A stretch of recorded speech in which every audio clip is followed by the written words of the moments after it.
I think that the barriers that I see a lot with senior pets is mobility is the biggest one, is that they can't get around as easy. They're, maybe painful, so they can't get into the car. Maybe they're anxious also, and so they're not going into the clinic. And a lot aren't getting the general care they need, or to be diagnosed and to be able to treat things that keep them living longer. So I think just getting into the clinic can be so hard. Yeah, I think the biggest barrier to senior pet owners is that we're not really delivering an experience or communicating to them in a way that speaks to that demographic of clients, recognizing that they're older and that as we age, that we have different communication styles. And so making sure that we teach practices that you do have a different demographic of client in front of you, and that we need to tailor our communication preferences to be able to speak to that client and engage them in a way that's more meaningful.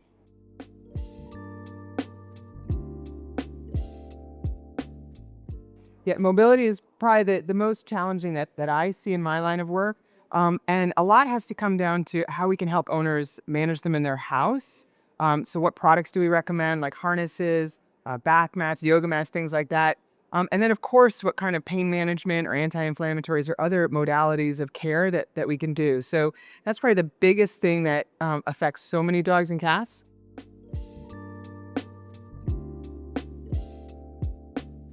And then the next thing I think actually is cognitive dysfunction. It's massive. It's like an epidemic in senior people and also pets. And sadly, they're not getting to the clinic years in advance where we need to see them when the signs first start happening, because owners have no idea that this is a thing. Or they're like, oh, he's just getting older, so he's getting a little bit more spacey or wandering around. But that's when we got to educate them and get them into the clinic sooner, so that way the things that we can do to help them can start way sooner. So that's my other big one, is cognitive dysfunction. So I think the important part of it, of course, is that we have to make sure that we're creating content and delivering content about what pet owners should expect when it comes to an aging pet. One of the biggest things that Mary and I don't see on practice websites are practices having content towards senior pets. And I would argue that there are probably more questions that pet owners have about an aging pet. And probably the most questions they would have before that was when they were a puppy. And so it's really important that we give content to those owners who are hungry for it. Ultimately, what happens when we do that is they come in, they're more educated. And when we provide services, there's a better perception of value because they're not questioning the importance of those services. They're coming in understanding it. So they're ready to pay for those services. And ultimately, the pet benefits and the practice benefits by having a more compliant client. The colleges of veterinary medicine often have great pet owner resources for all ages, but definitely for seniors.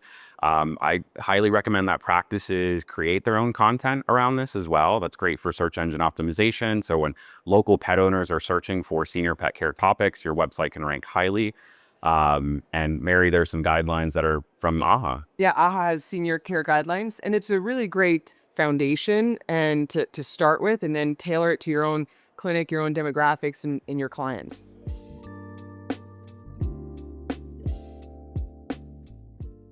I think the team should be ready and prepared to take pictures and videos of the skinny old crunchy cats, the wobbly dogs, and the way that they care for them at the clinic too. Because a lot of times people are scared to leave their pets for a day or for a week or something like that. And so we need to show that we can care for senior pets and how we carefully handle them, how we, maybe have some enrichment opportunities at the clinic.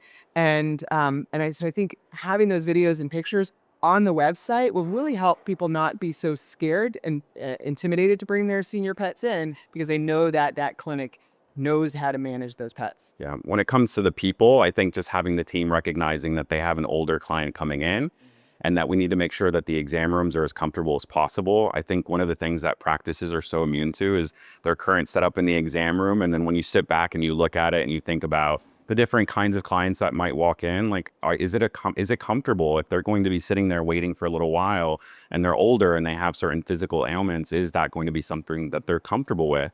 Also recognizing that as people age, they have their own health challenges that they're worrying about, or people tend to worry at a much older age. So what can we do to take the stress of the veterinary visit off of them, and just asking them questions like, hey, are you from this town? Or tell me a little bit about how you came to the to name your pet Penny. So being able to engage them in a conversation, to relax them, and definitely helping to do as much as you can to collect a more accurate medical history.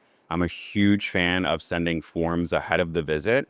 So imagine a senior pet owner not having the pressure of answering all of these questions that they had no time to prepare for, and we're just getting a very bare minimum history. Because that pet is like a jalopy. It's got 100%. 100 things wrong with it. And they're 100%. going to forget 99 of them. And so I think having it, and then they could also watch to be like, oh, let me see. Is he pacing at night? Is he not settling down? Is she not using the litter box? And then they could be kind of prepared to look for things that they might not have noticed without those forms or those questionnaires and things like that.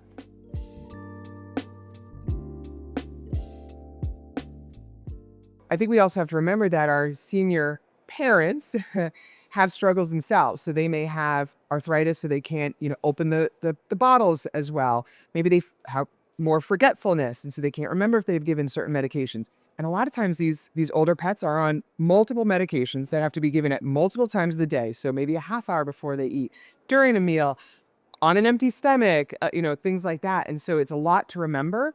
A lot of times the medication inserts have the finest, tiniest of print, so they cannot read it. Yeah. So having stuff enlarged and just things to make it easier. And also remember that when we're discussing on how to set up a home for the pet's comfort, to remember that the owner's comfort as well. And so if they've got some ramps in the house or they need a walker, we may not be able to make certain recommendations or just have different options that we can talk to them about, so that way they can tailor it specific to their home for both the senior pet and the senior person. Yeah, and think about injectables as well, right? Yeah. So are there injectable long-term medications that make more sense? And a lot of times they too tend to cost more money, but we also do know that our senior pet parents are the number 2 spenders when it comes to veterinary care. So not everyone has the expendable income, but do injectable medications that work over the long term better suit that pet because of that senior pet parent. Like imagine a senior person trying to pill a cat. I can't even pill my cat, so I can't even imagine them. And again, multiple times a day, and then they're fighting it. So there's a lot that we can do. So for me, I mean, the benefit to the team is that you're helping someone be able to provide the best possible care for their pet. And at the end of the day, at the core of everything that teams do is they want to make pets feel better. And when we identify that a particular older audience has specific challenges and we work together as a team to brainstorm about how we can better cater to that client, which means that ultimately that pet is going to get better care, that's best medicine, right? And how many practices say that their biggest goal or their biggest mission is to provide the best medicine?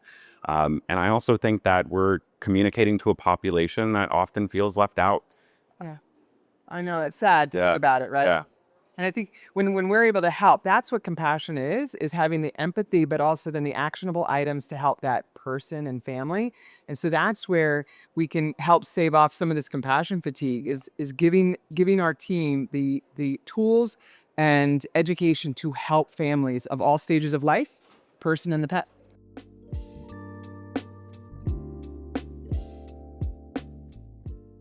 I've said this often, is that we are a death-adverse society, and so we don't talk about dying. We also don't talk about aging as well. It's like taboo, especially if it's a discussion to have about a senior pet to a senior person. We kind of don't want to talk about it, right? So I think we have to get over that. We need to talk about it.